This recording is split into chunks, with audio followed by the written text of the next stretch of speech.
राम राम शेतकरी मित्रांनो, काल निखिल गव्हाणे या शेतकरी मित्रांनी कमेंट केली की सर मी एका दिल्ली चॅनलवर असं पाहिलंय की जर कांदा 8 दिवसात 40च्या वर गेला तर अफगाणिस्तानातून आयात करू शकतात, कारण तिथे भारतापेक्षा कांद्याचे बाजारभाव कमी आहेत. ही बातमी खरी आहे का आणि असे काही होऊ शकते का?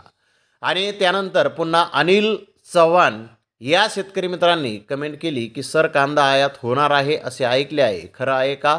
आणि आज दुपारी लासलगावला सरासरी 24-25 विकला आणि तिथे पण हीच चर्चा होती की कांदा आयात होणार आहे.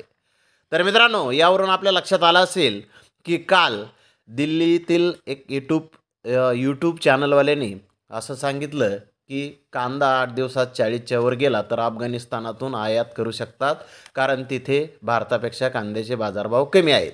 आणि त्यानंतर ही अफवा लासलगावलाही बाजार समितीमध्ये आली आणि अनिल चव्हाण या शेतकरी मित्रांचं म्हणणं आहे की सरासरी 24-25 कांदा हा लासलगावला विकला.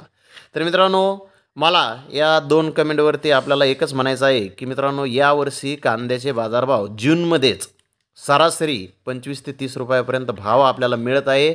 यावर्षी कांद्याचे बाजारभाव खूप चांगले हे जूनमध्ये मिळत आहेत. मित्रांनो, विक्रीचं योग्य नियोजन आपण यावर्षी केलं पाहिजे.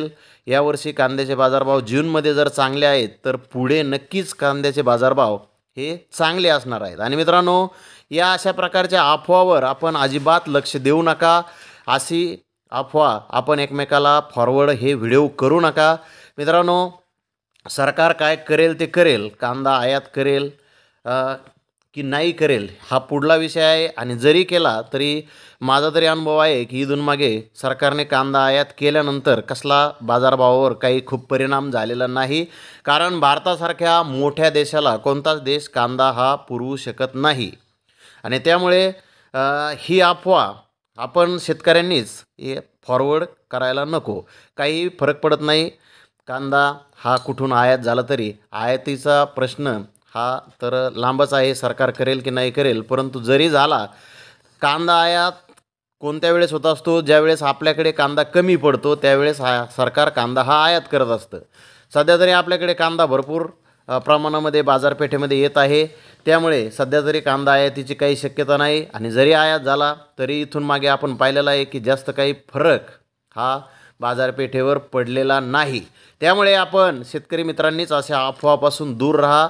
जे काही आपल्या विक्रीचं नियोजन चालू आहे ते मस्त प्रकारे चालू द्या.